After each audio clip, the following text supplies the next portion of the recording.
Assalamualaikum warahmatullahi wabarakatuh. Alhamdulillahilladzi bini'matihi tatimmus salihat. Wassalatu wassalamu ala Rasulillah wa ala alihi wa sahbihi wa man tabi'ahum bi ihsanin ila yaumiddin, amma ba'.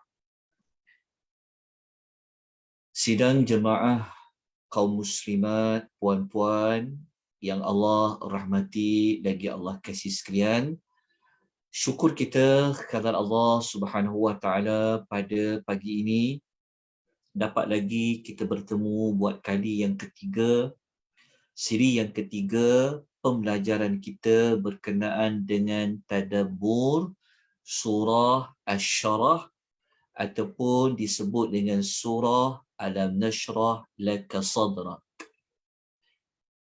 Pagi ini kita akan sama-sama memperincikan beberapa lagi nikmat-nikmat yang Allah Subhanahu wa taala berikan, yang Allah kurniakan kepada Nabi sallallahu alaihi wasallam.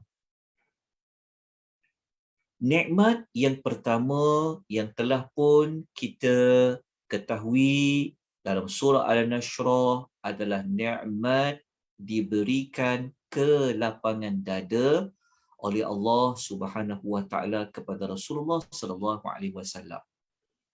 Yang kedua adalah nikmat diringankan bebanan dakwah yang dipikul oleh Nabi sallallahu alaihi wasallam ataupun membawa maksud diangkat mana-mana kesalahan yang dilakukan oleh Rasulullah sallallahu alaihi wasallam.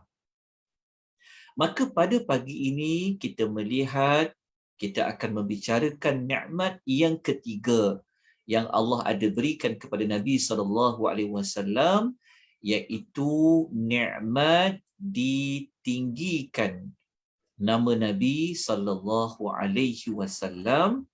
Mari kita melihat kepada nota yang telah diedarkan pada kuliah yang lalu, muka surat nombor 10, keterangan ayat yang keempat. A'udzu billahi minasyaitonir rajim. Wa rafa'na laka dzikrak. Dan kami telah meninggikan. Wa rafa'na maksudnya telah meninggikan. Maksud kalau sebut tinggi, daripada bawah naik jadi tinggi. Okey, ayat 4 ni kalau kita perhaluskan dengan ayat nombor 2, kita akan dapati dia macam bentuk berlawanan. Berlawanan tu maksudnya macam ni.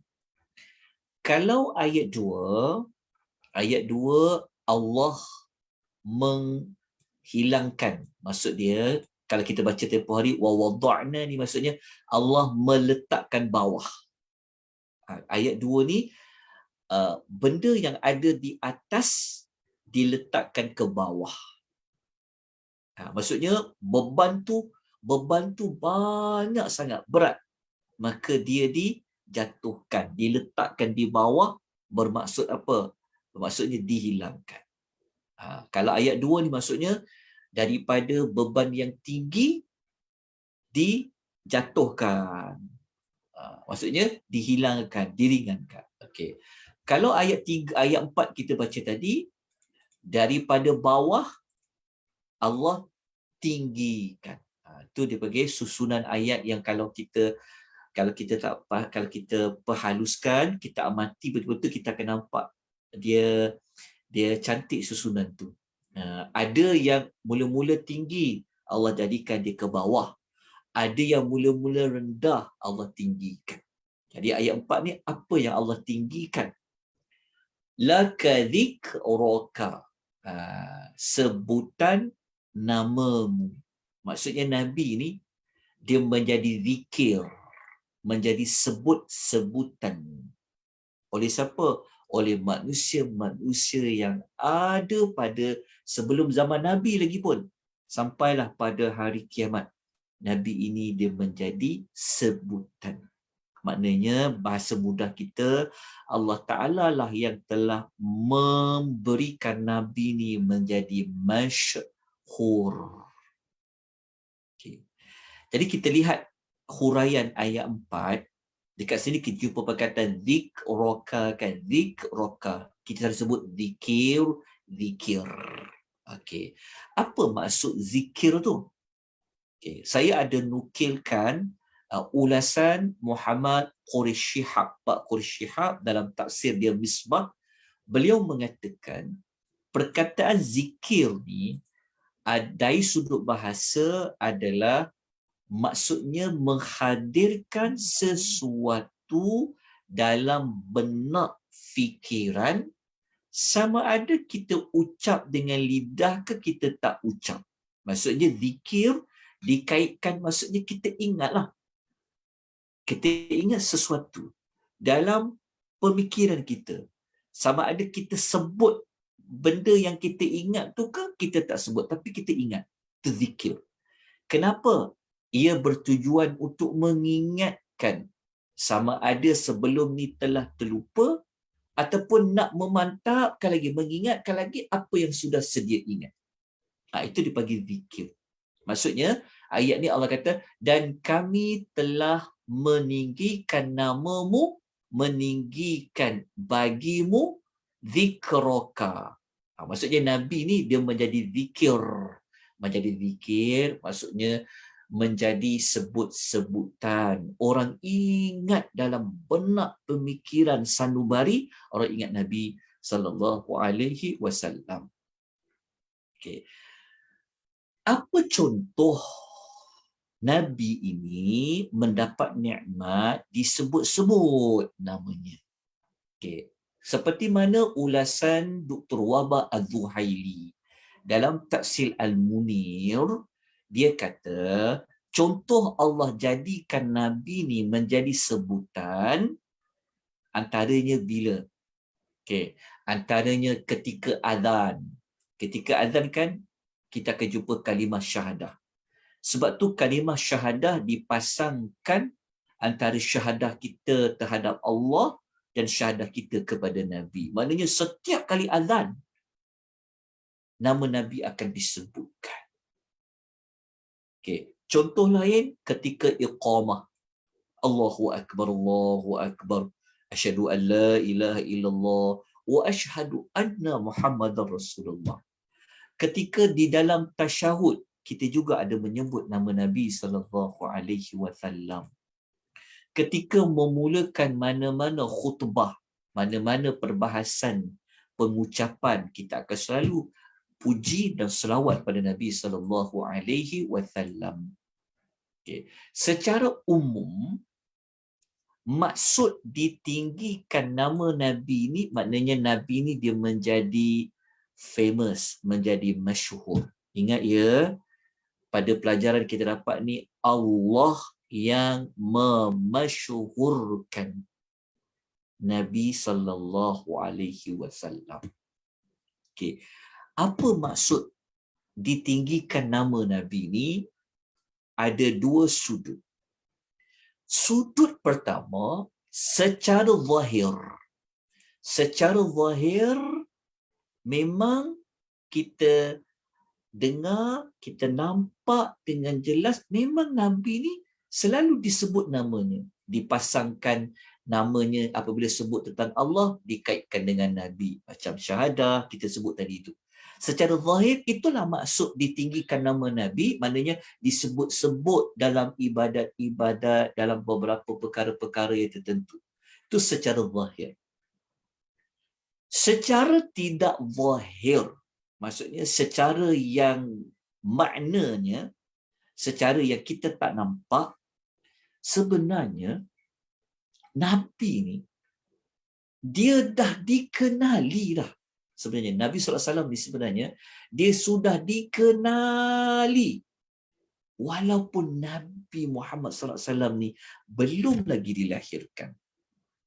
Maksud dia ditinggikan nama Nabi ni dari sudut maknanya yang kita tak nampak secara zahir dalam kitab-kitab yang terdahulu. Nama Muhammad ini sudah pun disebut-sebut oleh orang-orang yang terdahulu. Itu maksud yang kedua. Kedua-dua sudut pandang ini kita perlu ambil dia. Kerana dua-dua ni maksud dia benar. Okey. Kalau ada yang bertanya, bagaimana kita nak tahu bahawa nabi-nabi terdahulu ni, rasul-rasul yang terdahulu telah mengenali Nabi Muhammad sallallahu alaihi wasallam? Kita boleh rujuk ni dekat dalam surah Al-Imran ayat nombor 81. Surah Al-Imran ayat nombor 81, kita boleh jumpa tentang rasul-rasul terdahulu telah membuat aku janji untuk menyokong Nabi Muhammad sallallahu alaihi wasallam walaupun Nabi Muhammad itu belum lagi wujud. Maknanya walaupun belum wujud lagi tetapi namanya sudah dikenali. Itulah maksudnya, salah satu maksud wa rafa'na laka dzikraka. Okey, kita lihat ayat dia terlebih dahulu. Okey. Ayatnya jika kita baca, Allah Ta'ala mengatakan wa idh akhadallahu mitsaqan nabiyyin, dan ingatlah ketika mana Allah telah mengambil perjanjian setia dengan para nabi. Mengambil janji setia maknanya Allah membuat aku janji taat setia antara Allah dengan para nabi. Okey, apa aku janji tu? Apa perjanjian setia yang dimeterai oleh para nabi-nabi terdahulu dengan Allah? Okey, Allah mengatakan lamma ataitukum min kitabin wa hikmatin. Okey, Allah mengatakan sesungguhnya apa jua kitab dan hikmah yang aku berikan kepada kamu, kemudian ja'akum rasulun musaddiqun lima ma'akum, kemudian nanti datang pula kepada kamu seorang rasul. Okay, mula-mula dia punya statement dia pertama sampai sinilah. Statement dia pertama, Allah bagi tahu kepada para nabi-nabi terdahulu bahawasanya aku janjinya Allah Ta'ala kata, apa jua kitab yang kamu terima, apa jua hikmah, di antara maksudnya mungkin kenabian dan sebagainya, yang aku bagi kepada kamu, kemudian nanti kalau datang kepada kamu seorang rasul, rasulun maknanya seorang rasul, yang rasul yang datang kemudian ni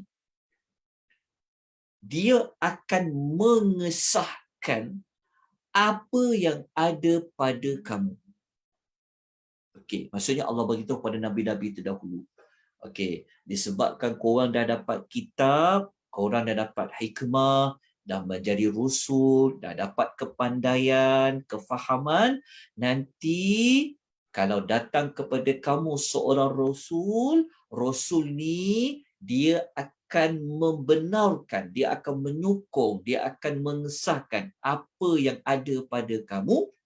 Lepas tu Allah minta kat nabi-nabi ni buat apa? La tu'minunna bihi wa la tansurunnahu.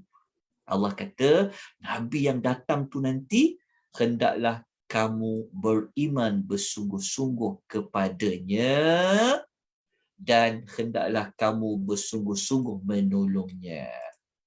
Inilah aku janji Ya Allah minta rasul-rasul yang terdahulu supaya beriman kepada rasul yang datang kemudian tu. Lepas tu mesti tolong dia dengan bersungguh-sungguh rasul yang datang kemudian tu. Rasul yang datang kemudian tu, dia akan mengesahkan apa yang ada pada kamu. Maksudnya macam ni. Nabi SAW kan dapat Al-Quran. Kan? Apabila Nabi dapat kitab Al-Quran, adakah Nabi meminta kepada kita supaya tolak kitab Taurat? Adakah Nabi meminta kepada kita supaya tolak kitab Injil, kitab Zabur, Suhuf Ibrahim? Ada tak Nabi Muhammad SAW menyuruh kita jangan percaya kepada Nabi Musa, Nabi Nuh, jangan percaya dekat Nabi Ibrahim? Ada. Kita tak jumpa kan? Yang ada apa? Yang ada Nabi Muhammad SAW meminta kepada kita supaya berimanlah dengan kitab-kitab. Betul tak? Okey. Jadi, Rasul yang datang kemudian tu siapa? Jawapannya adalah Nabi Muhammad SAW. Jadi Allah bagi tahu. Rasul tu kamu kena bertaat, ambil janji setia, kamu akan beriman kepada dia dan kamu akan bersungguh-sungguh menolongnya. Lepas tu Allah tanya kepada nabi-nabi tu, Allah tanya apa? Allah tanya kepada mereka, dah siap buat aku janji tadi? Allah kata, aqrartum wa akhadhtum ala dhalika isri? Maka Allah kata, sudahkah kamu mengakui dan sudahkah kamu akan menerima akan ikatan janjiku secara yang demikian itu? Allah Ta'ala tanya. Mereka menjawab apa? Aqrarna. Kami berikrar. Maksudnya, Nabi-Nabi lu telah tanda tangan. Contohnya maksud dah macam tu lah. Macam, kami setuju. Kami janji. Janji. Janji untuk apa? Inilah.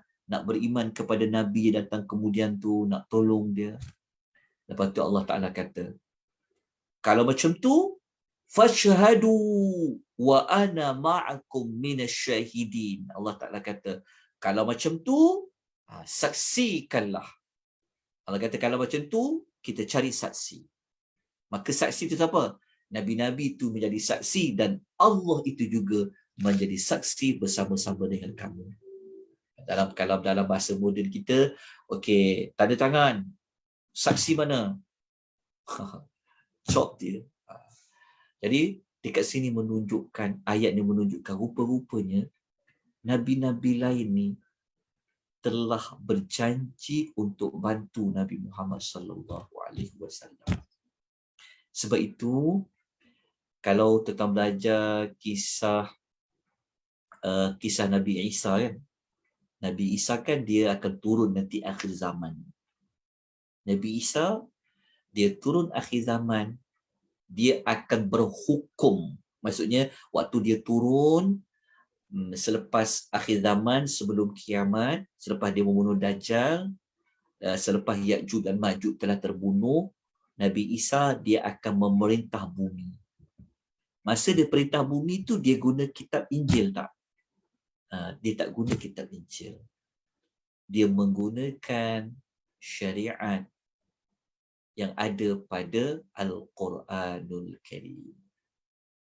Menunjukkan bahawa Nabi-Nabi ni pun mereka beriman kepada Nabi Muhammad sallallahu alaihi wasallam. Jadi inilah ayat Quran ini menjadi penguat kepada apa maksud ditinggikan nama Nabi ni. Maknanya Nabi ni dia sudah dikenali oleh Rasul-Rasul yang terdahulu. Tetap seronok tak? Kalau dapat nikmat Allah famouskan kita. Tapi dengan kebaikan. Kita bukan buat amal nak dapat nama. Itu tak betul. Kita bukan buat amal kita nak jadi famous. Bukan. Kita buat amal, kita nak jadi famous, biar kita terkenal pada Allah. Apabila Allah dah terima amal kita, tuan jangan bimbang. Allah Ta'ala lah yang akan memasyhurkan kita semua. Allah Ta'ala lah yang akan menjadikan orang menyebut-nyebut tentang kita semua. Macam Nabi SAW, lepas Nabi wafat, kan? Sampailah ke hari ini, kita selalu ingat tentang Nabi SAW. Nabi ditinggikan namanya. Sallallahu alaihi wasallam. Malaysia lah di antara negara yang sangat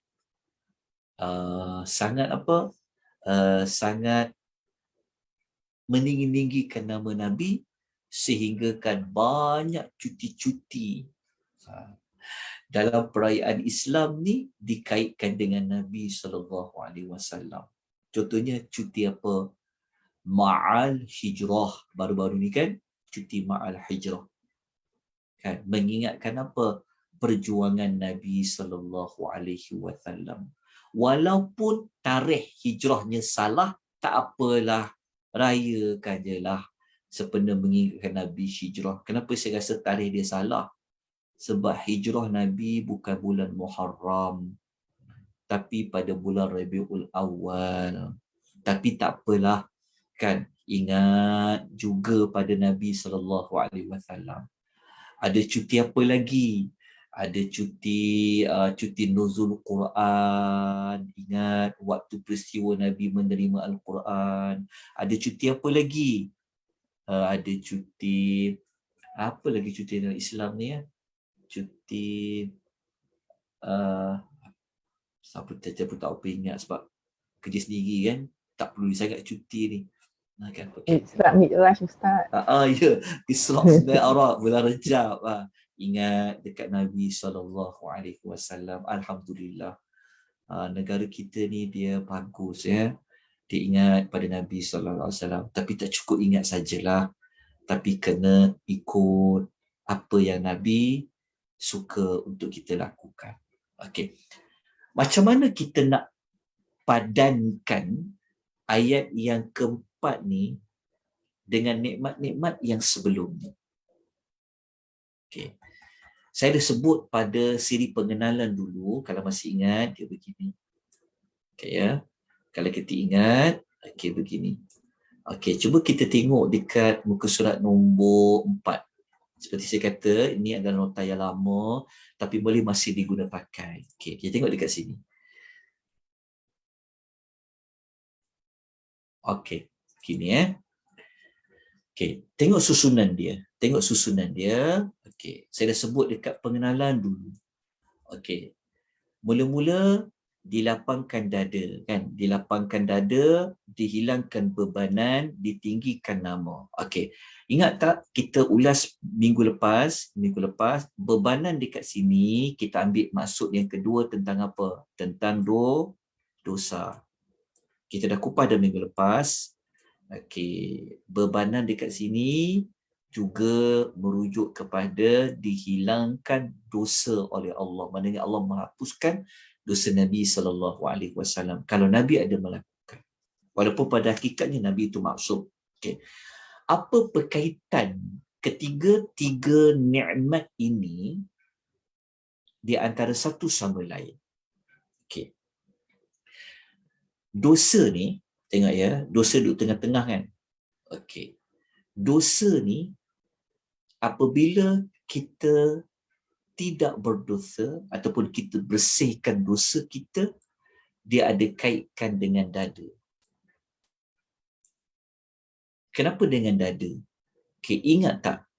Kalau ingat, saya pernah boleh terang ya. Okay, begini.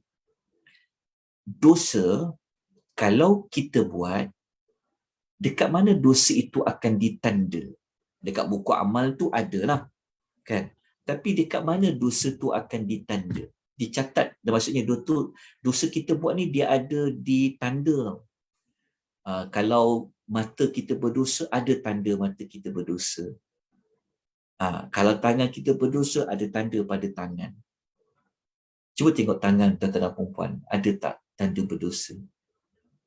Tengok dekat mata tu, ada tak tanda berdosa? Jangan tengok cermin, nak tengok putih ke cantik dia semata-mata, tak dosa pada mata. Saya gurau je. Sebenarnya ada, cuma kita je tak nampak. Bukti dia apa? Okay, ingat tak kelebihan ambil wuduk?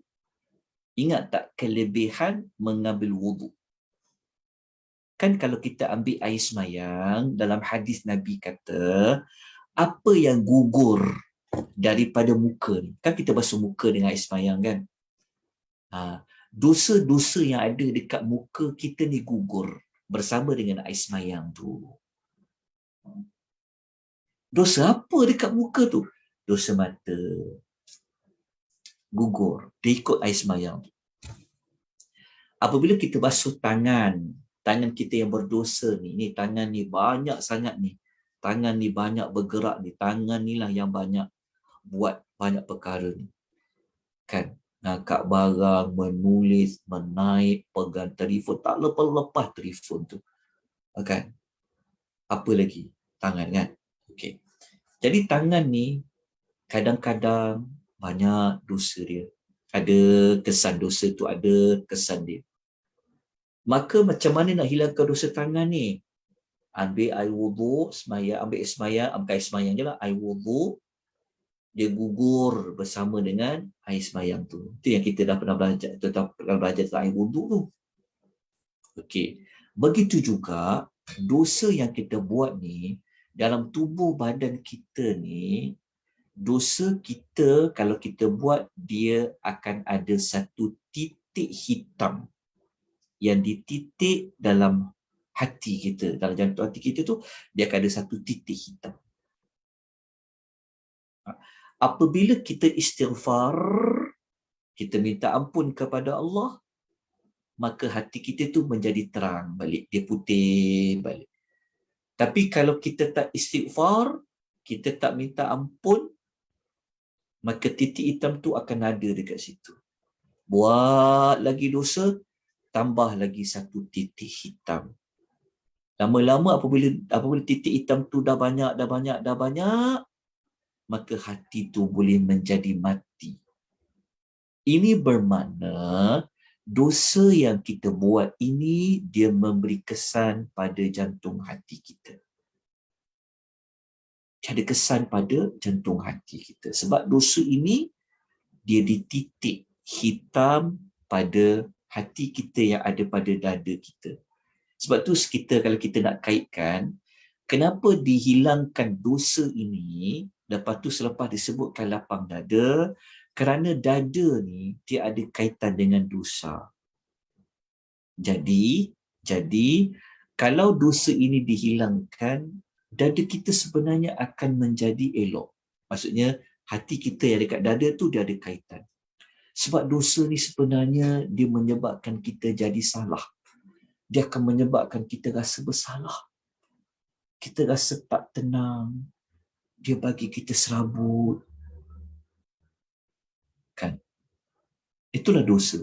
Jadi apa berkaitan dengan dilapangkan dada? Jadi dosa ini ada dikaitkan dengan dada tadi. Okey. Kemudian apa dikaitkan dengan ditinggikan nama? Okey. Dosa dia punya kesan buruk dia menyebabkan darjat kita jatuh. So seolah-olahnya kalau kita duduk, contohnya kalau ada 100 darjat lah, ada 100 darjat, kita berada pada darjat yang ke-90 lah contoh. Okay. Kalau kita buat dosa, dia akan turunkan kita kepada darjat ke-89, 88. Itu kesan dosa. Sebab itu, kita kena belajar apa amal-amal yang boleh menghilangkan dosa kita. Ataupun amal-amal penghapus dosa. Jadi apabila dosa kita dihapuskan, maka darjat kita ini akan naik sikit, naik lagi, naik lagi. Ada kaitan dengan Nabi ini ditinggikan namanya. Sebab itu kita kalau nak menjadi popular, kita nak menjadi terkenal di kalangan makhluk-makhluk yang ada di langit, maka kita hilangkanlah dosa itu. Apabila kita hilangkan dosa, kita bersih dosa kita tu, kita akan menjadi sangat terkenal. Ada kaitan tak dengan tinggi nama? Ya, ada kaitan dengan ditinggikan nama. Dan dikaitkan juga dengan lapang dada. Kalau kita nak buat dia konsep daripada atas ke bawah terus, boleh juga. Macam ni. Ingat lagi tak? Kita kata apa maksud lapang dada? Lapang dada ni membawa maksud diberikan iman, betul tak? Dimasukkan ilmu, dimasukkan kefahaman hikmah. Jadi apabila dada ni dimasukkan ilmu, dimasukkan iman, dimasukkan hikmah, maka sudah pasti apa yang berat yang kita tanggung tu, kita boleh jadikan dia ringan. Sebab apa? Sebab kita ada iman dalam dada kita. Boleh faham tak maksudnya? Kita ada ilmu, kita boleh hilangkan dosa tu. Dikait-kait juga lapang dada.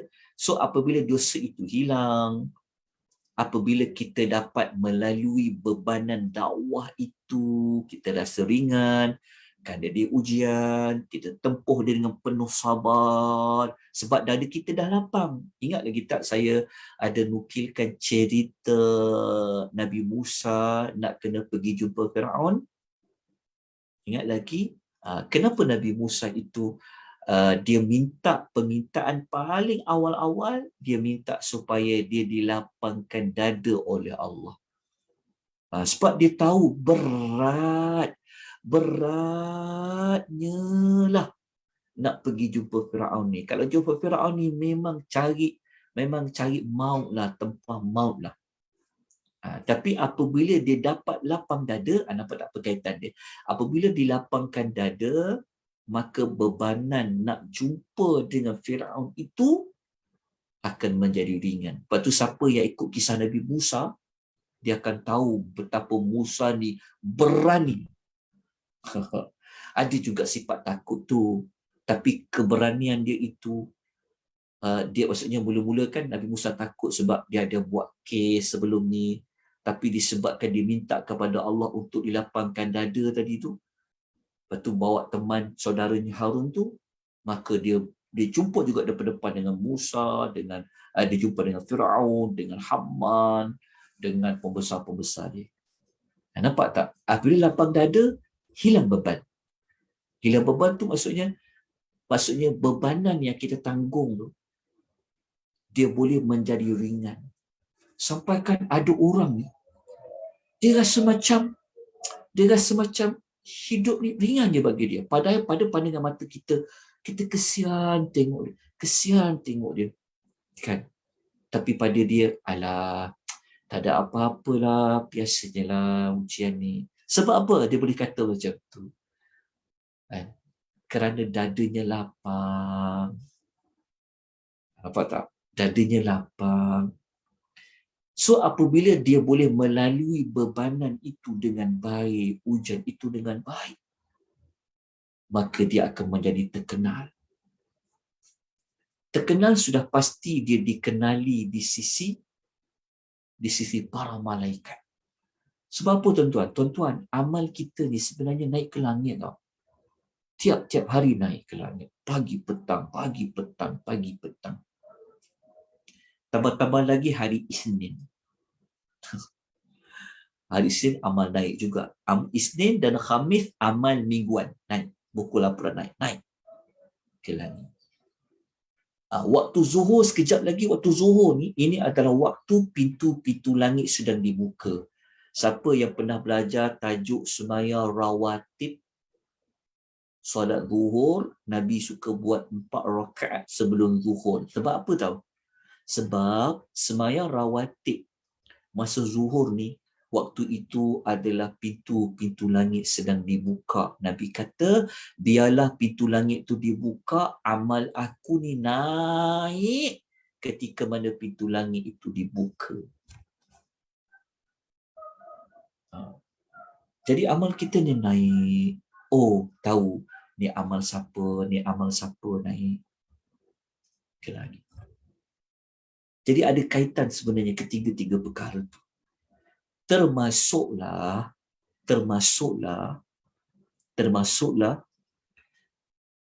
kalau kita orang soleh, pasti kalau kita mati orang akan kenang kita. Contoh, okey. Siapa yang baru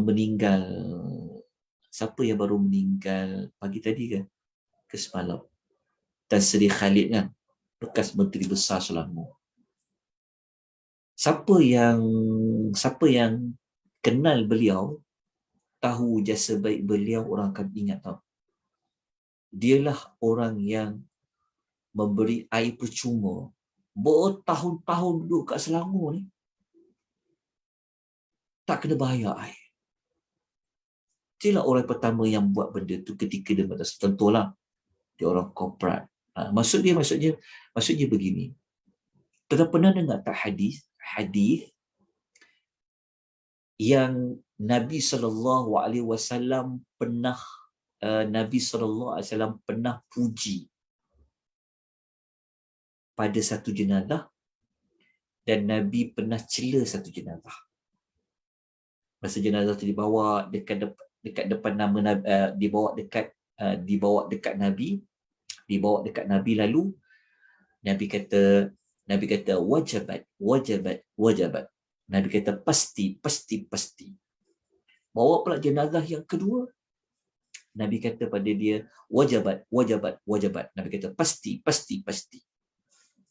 Maka sahabat yang duduk pada ketika itu menyaksikan Nabi kata pasti tu, tabat tanyalah, apa yang kau sebut pasti tu?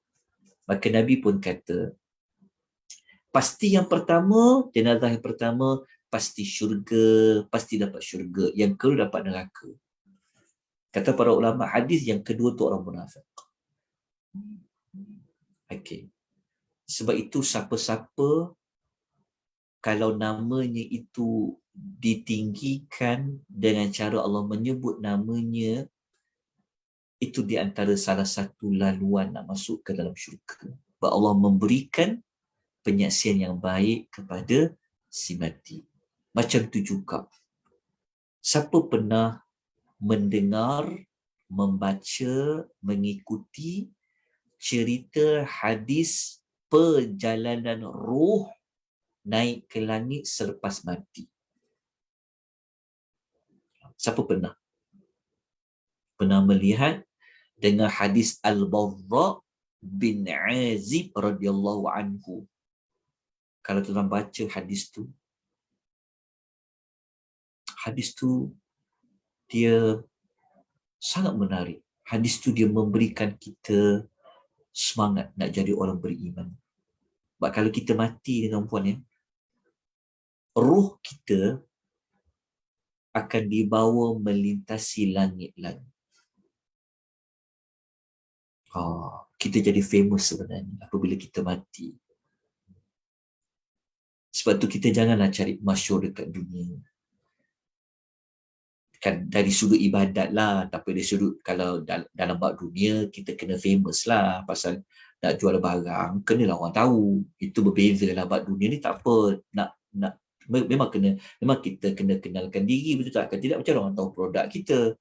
Tapi untuk yang akhirat ni, untuk urusan akhirat, biarlah orang tak tahu kita ni pemurah, orang tak tahu kita ni suka tolong orang tak tahu kita ni kuat sembahyang malam, orang tak tahu kita ni rajin baca Quran, orang tak tahu.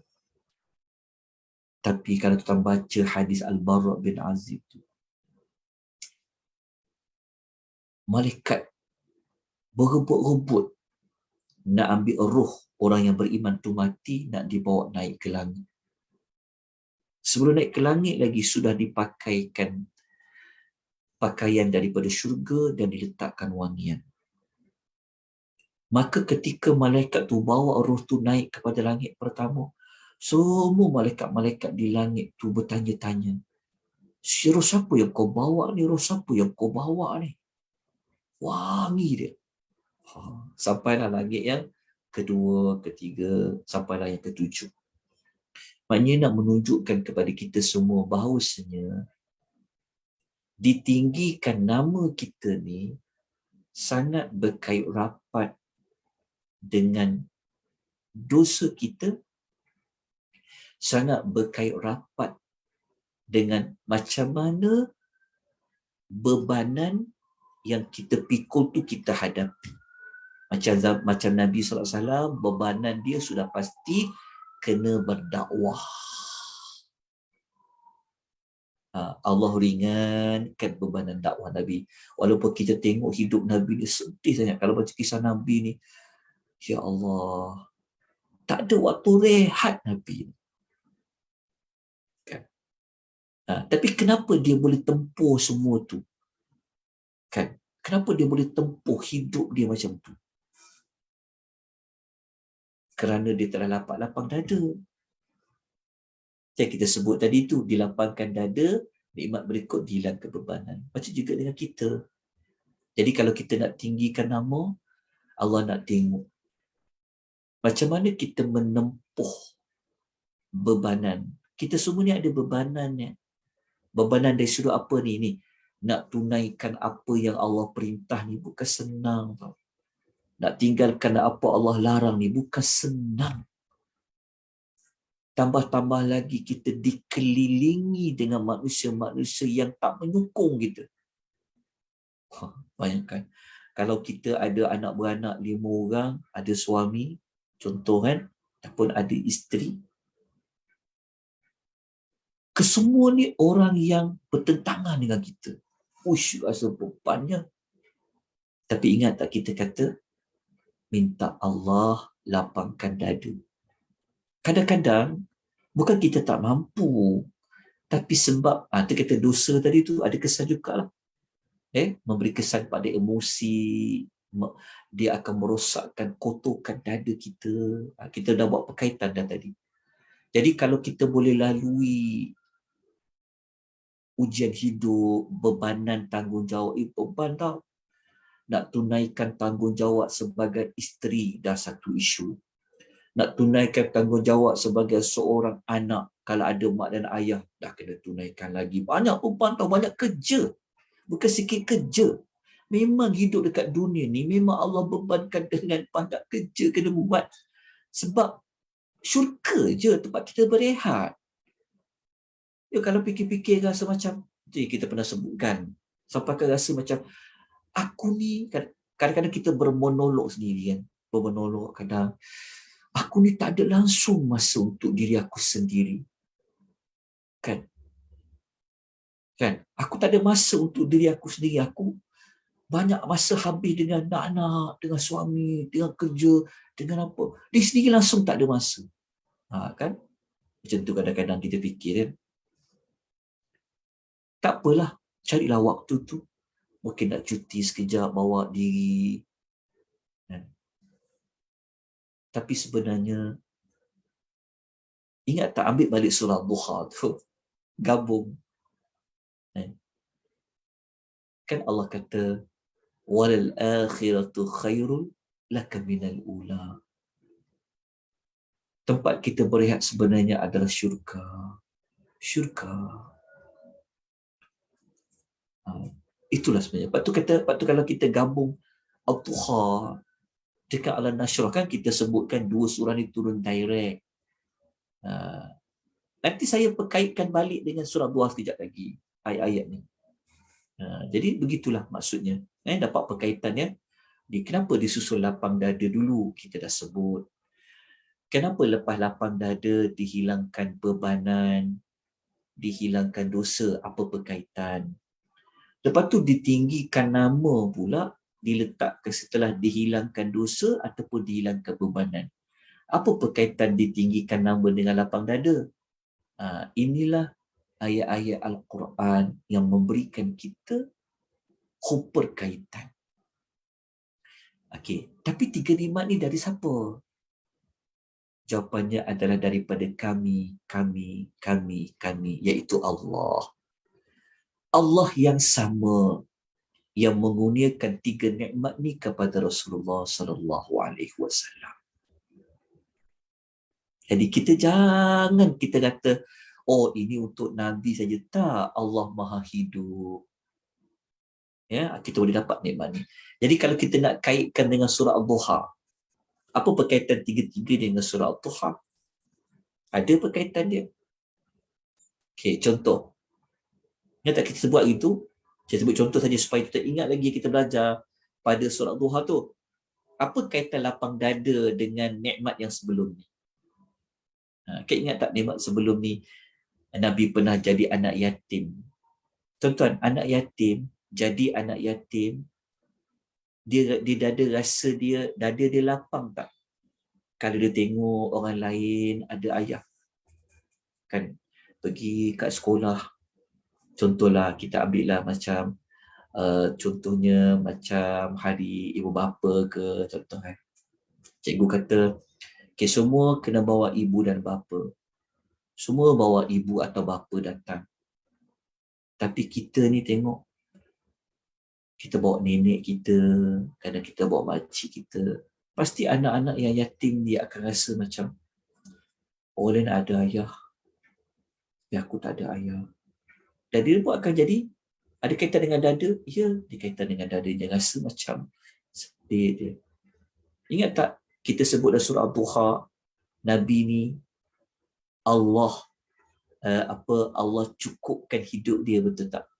Maksud dia kalau Allah tak bagi Nabi sifat cukup, dada kita jadi ada kesan tak pada dada? Macam kita sekarang lah, kan? Kalau barang naik, dada kita dah siapa? Kan sekarang ni kan semua barang naik. Dada kita jadi sesak kan? Dada kita, tak cukup pendapatan ni, tak cukup ni kan? Dengan kos minyak, kos hidup, duduk bandar pula kan? Ada kaitan tak dengan Nabi Allah kata Allah cukupkan wa ammathaila fala, ya Allah kata dulu Nabi ni susah kan? Ada. Macam tu juga Nabi SAW kan pernah mencari-cari maklumat kan?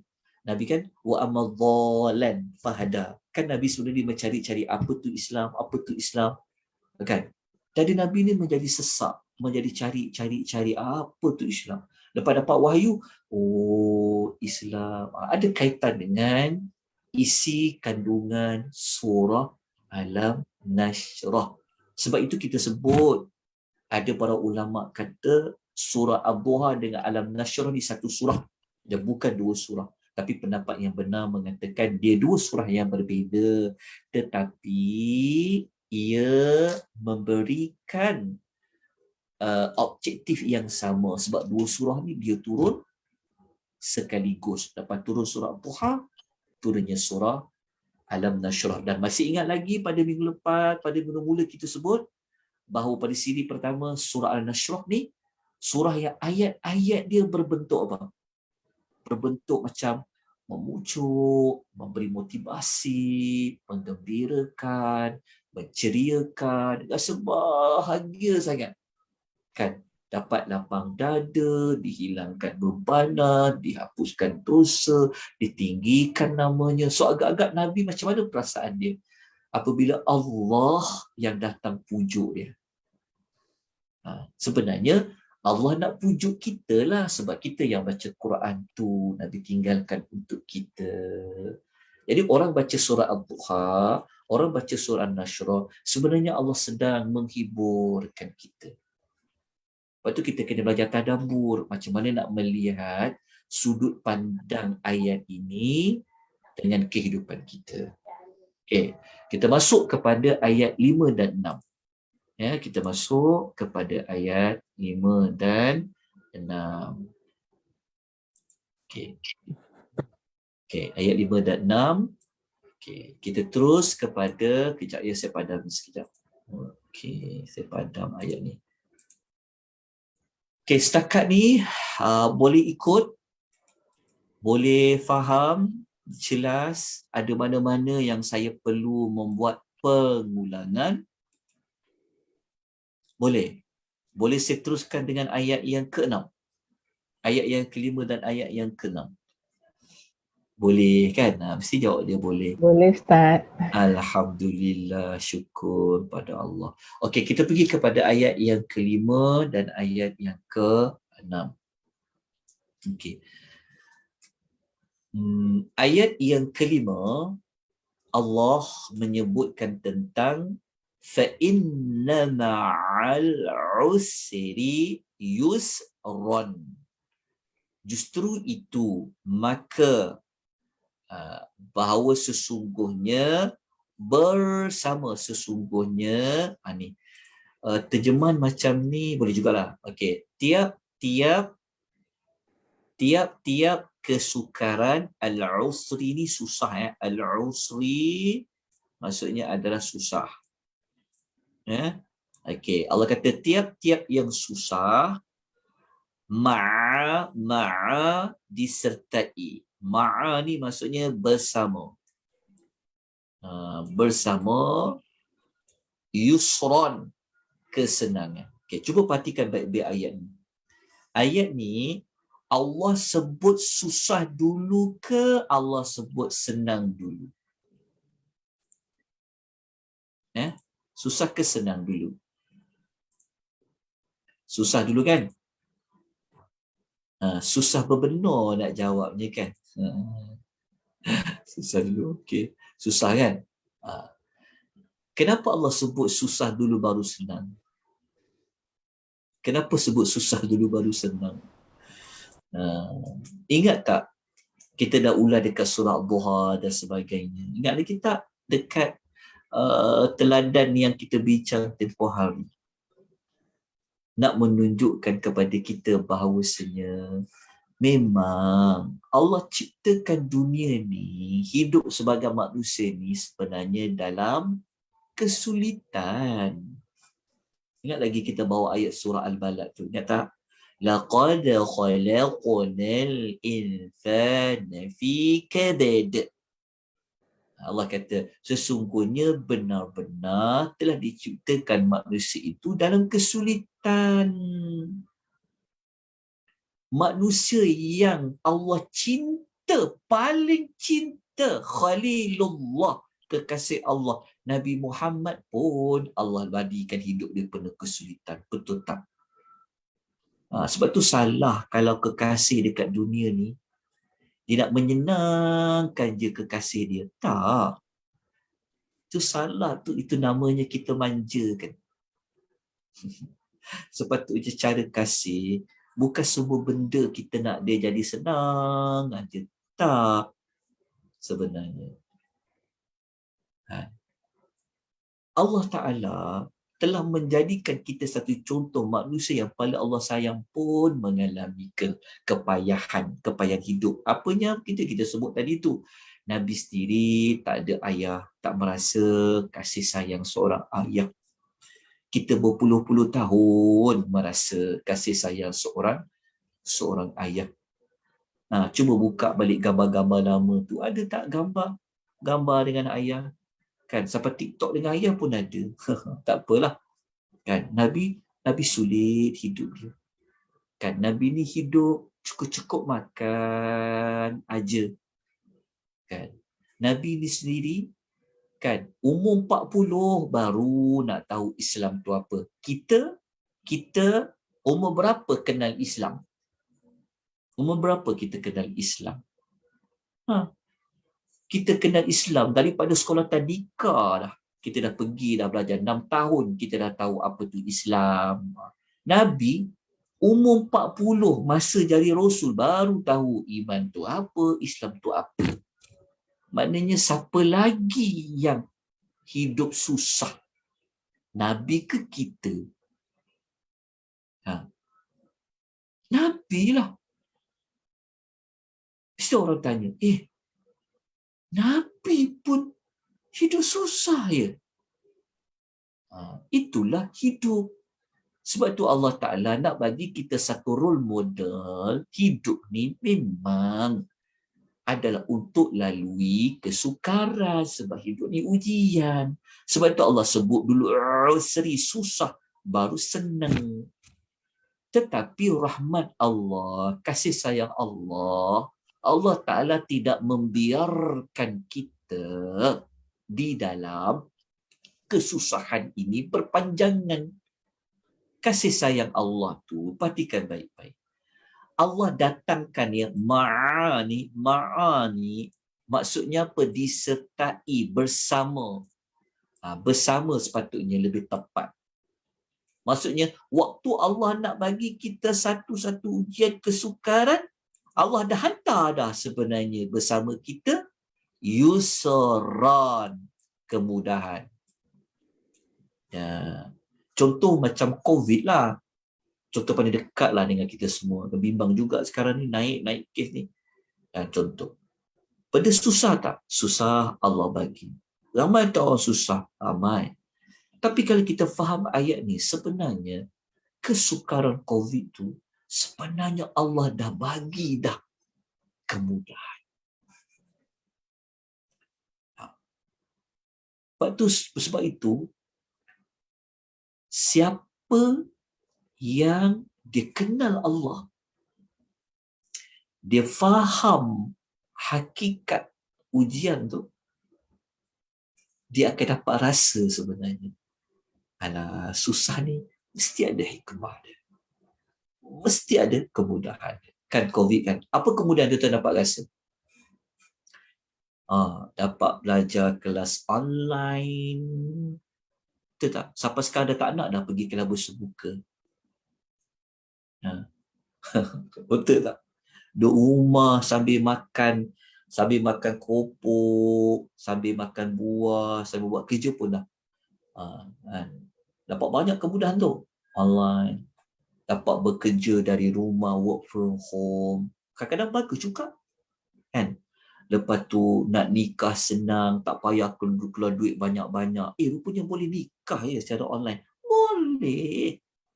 Selama ni mesti kena buat bersemuka ke? Tak. Contoh kan, nampak tak? Kalau dulu pening kepala. Mana nak cari duit nak pergi kahwin ni? Kan? Dah lah hantaran mahal.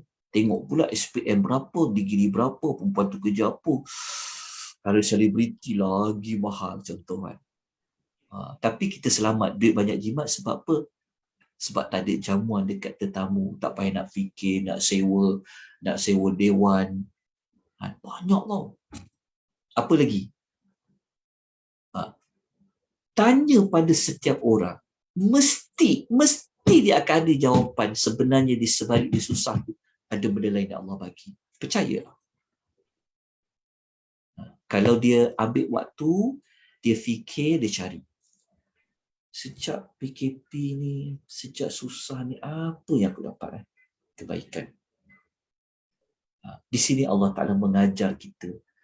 Jangan tengok yang buruk je. Tapi bersama, Allah dah hantar dah bersama je dengan kemudahan. Betul tak? Dapat duit keluar kredit KWSP, dapat bantuan, macam-macam lah. Allah Ta'ala beri kepada kita. Ayat ni sebenarnya kalau kita faham memang seronok sangat. Rupanya Allah Ta'ala ni, Allah Ta'ala ni bukan zalim pada kita. Kan? Allah boleh tak dia buat? Boleh tak Allah nak susahkan kita 100%? Allah boleh buat sebab dia Tuhan. Tapi Allah ni dengan rahmannya, dia bagi tahu dah dekat kita. Bersama susah tu ada senangnya, kata Allah. Tapi sebab minda kita ni telah korup, sebab iblis masuk pada kita duk nampak yang susah tu jadi besar, yang senang tu kita nampak kecil. Kita tak nampak yang senang tu, yang ada benda lain yang Allah nak bagi kat situ. Sebab tu kita dah ajar teknik apa? Ingat tak dekat surah Al-Duha kita ajar teknik apa? Teknik pandang ke belakang, imbau ke belakang, kenang apa yang belakang sebelum ini terjadi. Kan ingat tak kita kalau gunakan teknik solat duha tu? Kan? Masa PKP dulu, betul tak? Apa yang rakyat bising? Bil nak lintah di negeri ni, bil nak lintah negeri ni, bil nak lintah negeri ni. Macam-macam kita tuduh orang ni lah, tuduh orang ni. Kena kutuk pemerintah lah, kena kutuk kan. Itulah. Lepas tu jangan jadi pemerintah dengan pegang jawatan. Nanti orang kutuk. Kan? Nak puas hati rakyat ni kan, betul tak? Kita pun bising juga kan. Dah lama dah ni, tak boleh balik kampung ni. Macam saya nak balik Bentong. Saya duduk di kawasan Ampang. Dekat je dekat Teluk Mak tu. Tapi tak lepas juga. Sebab merentasi negeri contoh. Contoh kan. Tapi kalau kita guna teknik surah Al-Duha dengan kita baca ayat nombor ni. Kalau surah Al-Duha kata, teknik imbau ke belakang. Oh, seolah-olahnya cuba bandingkan. Sebelum ada PKP, berapa tahun engkau bebas? Berapa tahun engkau telah boleh berjalan ke hulu, ke hilir, ke sana, ke mari? Contoh. Tapi kalau kita ambil pula surah Al-Nashrah ni, Allah Ta'ala bagi tahu. Di sebalik, Allah kata, sesungguhnya tak boleh merentas negeri itu bersamanya ada kemudahan. Apa kemudahan dia? Cari. Sebab Allah yang kata. Sebab itu penting kita membaca misis-misis dari Allah. Penting kita baca Quran, Allah pujuk kita, Allah beritahu kepada kita. Formula ayat 5 dan 6 ni diguna pakai sampai bila-bila. Apa pun diguna pakai. Percaya pada Allah. Okey. Lepas tu Allah ulang sekali lagi. Bukan Allah dah cakap sekali je. Allah ulang sekali lagi. Inna ma'al usri. Allah kata, sesungguhnya setiap kesukaran tu, saya jawab telefon sekejap ya. Saya cakap ada emergency sekejap.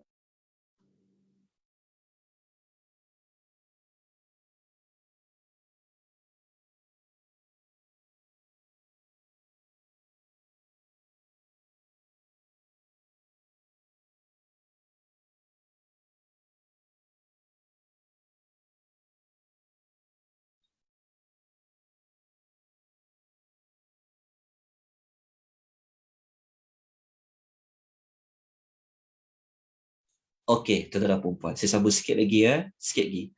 Okey. Jadi, Allah Ta'ala ni, tengok ya. Kita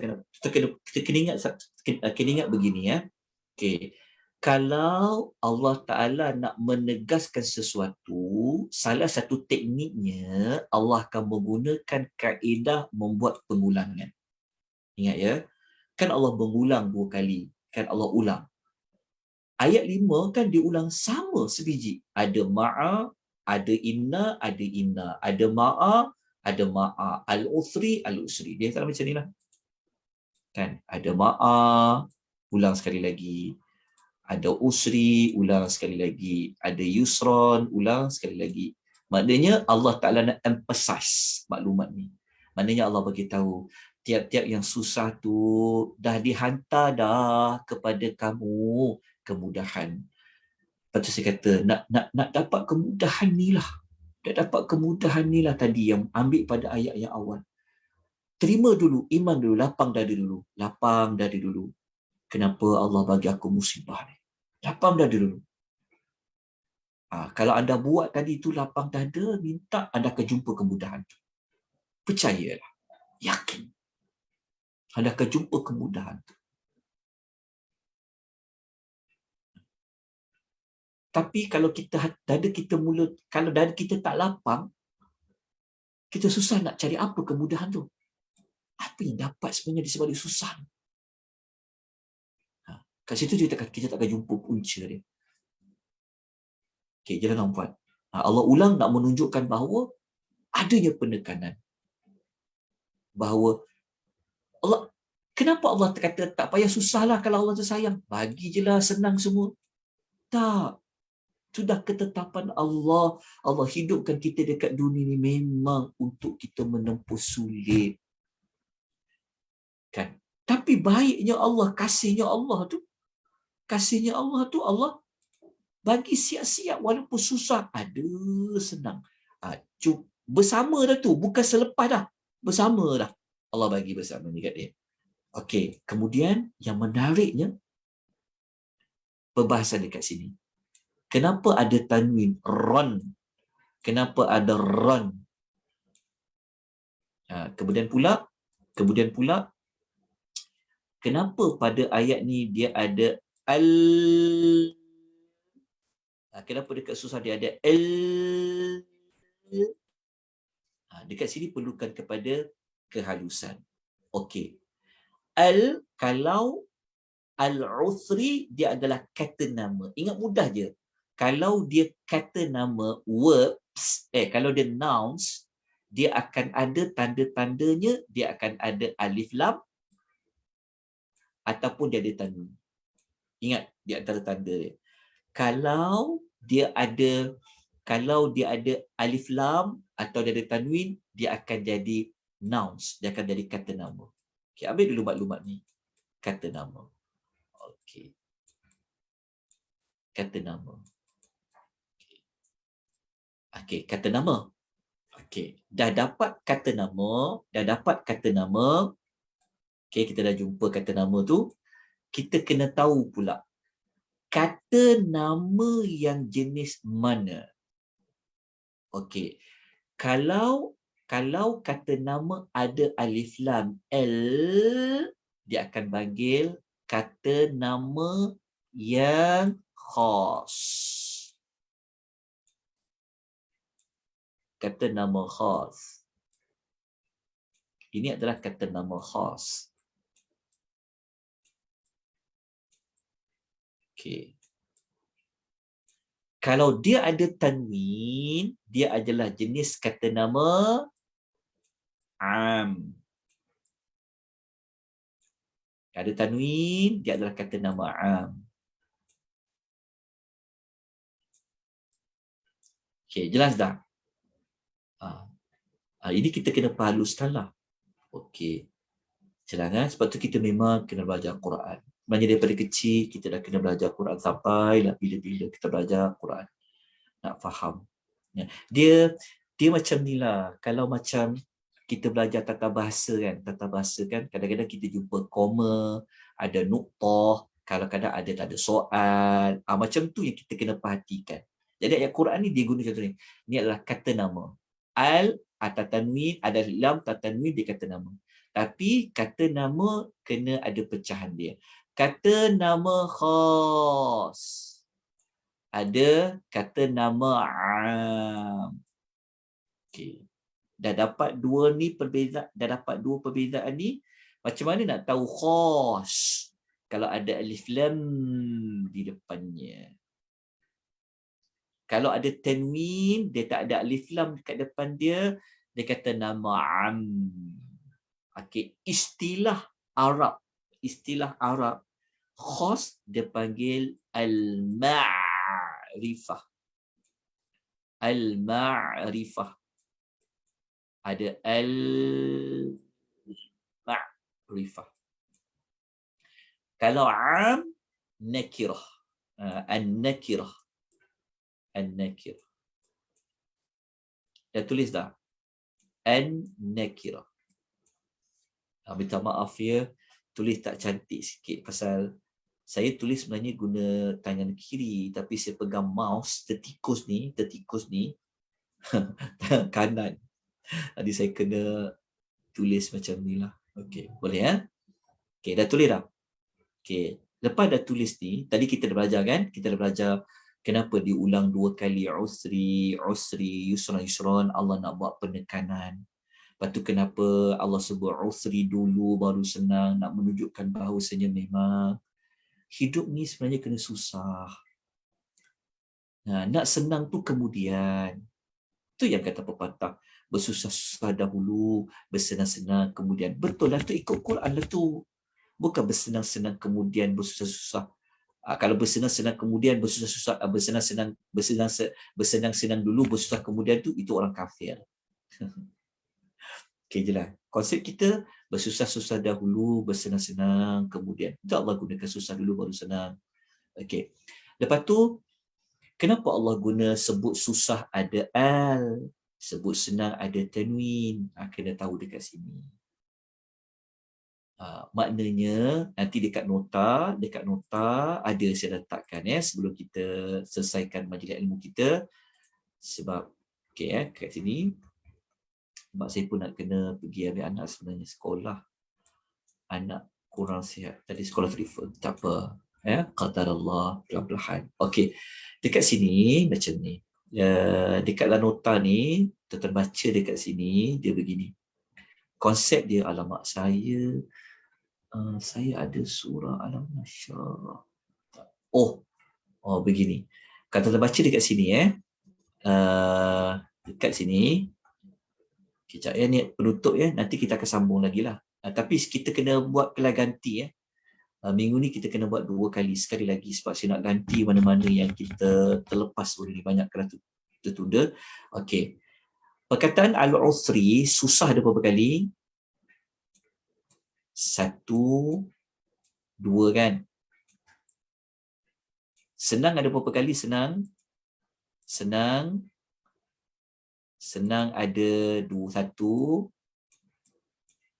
2, betul tak? Kalau ikut formula, bukan. Kejap, saya nak kena tukar sekejap. Okey.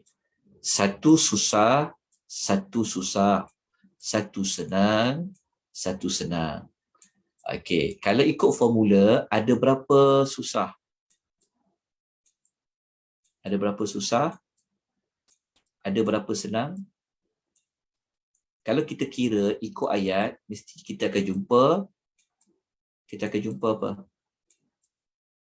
Kita akan jumpa 1 tambah 1, 2 susah. 1 tambah 1, 2 senang. Betul tak? Sebenarnya formula ni salah. Dalam ayat ni bukan 2 susah, 2 senang. Yang betulnya adalah susah tu sebenarnya hanyalah 1. Senang tu sebenarnya adalah 2. Kenapa? Kerana susah ni dia guna kata nama khas. Kata nama khas kalau diulang kali kedua, dikira hanya sekali. Macam tu. Boleh baca dekat nota tu, ada saya nyatakan di sini. Apa tak dekat sini? Sesungguhnya orang Arab, jika mereka menyebut kata nama ma'rifah, kata nama khas yang ada alif lam, kemudian mereka ulang kali kedua, dia dikira sebagai 1. Namun, jika mereka menyebutkan kata nama am, kemudian diulangi kata nama am, lepas tu dia diulangi, maka dikira sebagai 2. Boleh faham tak? Dikira sebagai 2. Maknanya, berapa senang, berapa susah.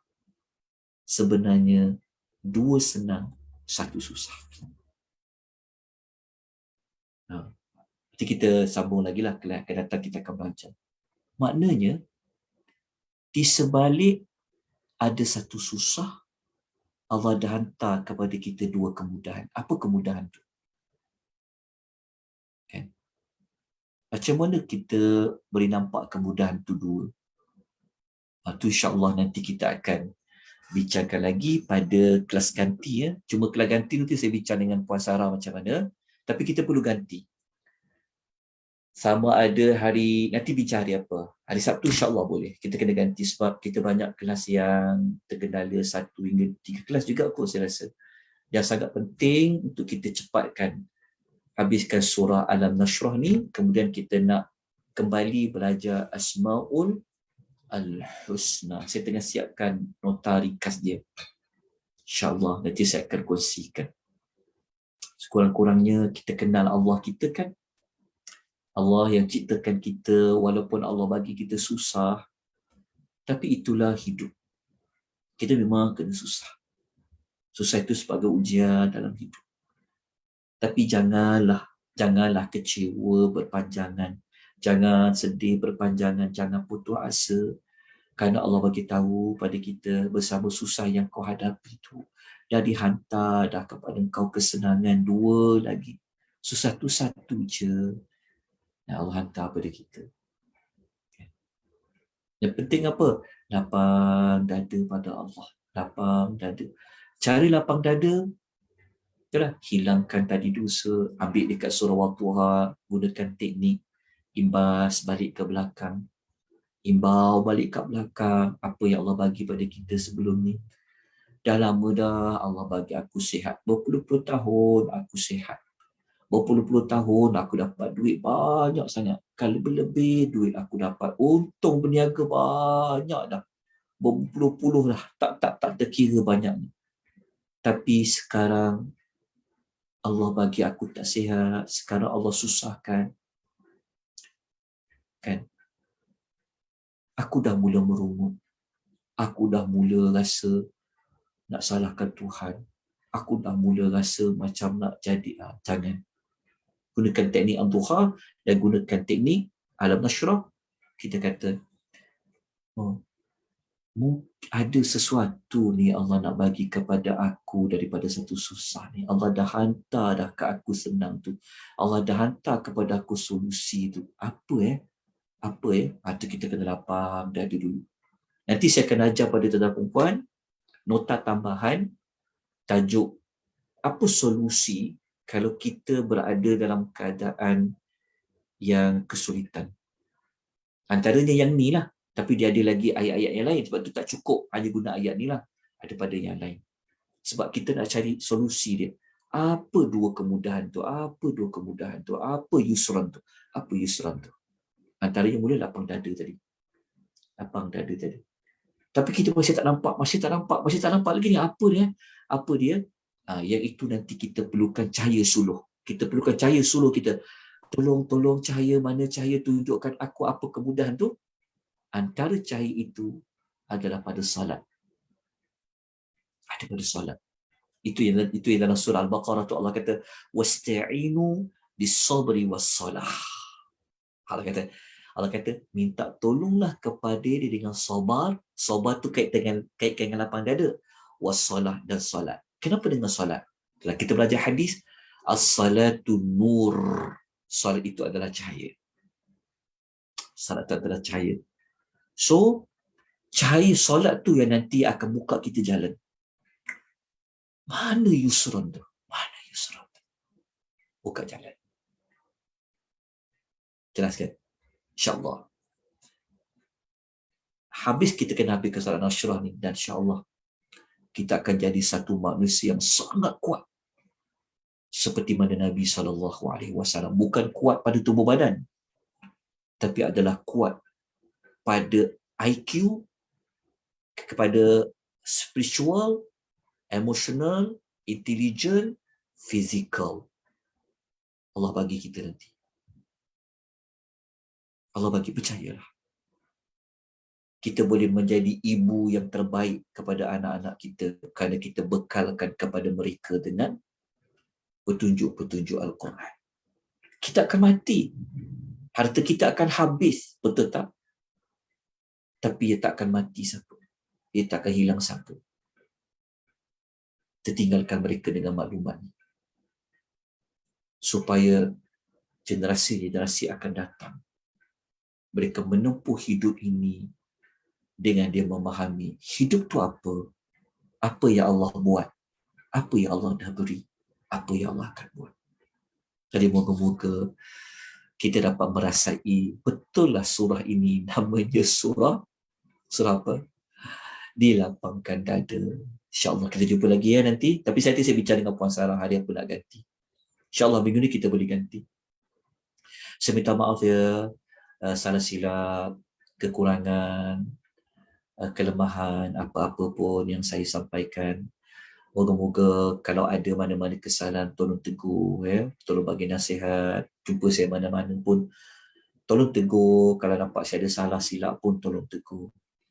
InsyaAllah kita jumpa lagi nanti pada kelas ganti akan datang, nanti kita akan maklumkan.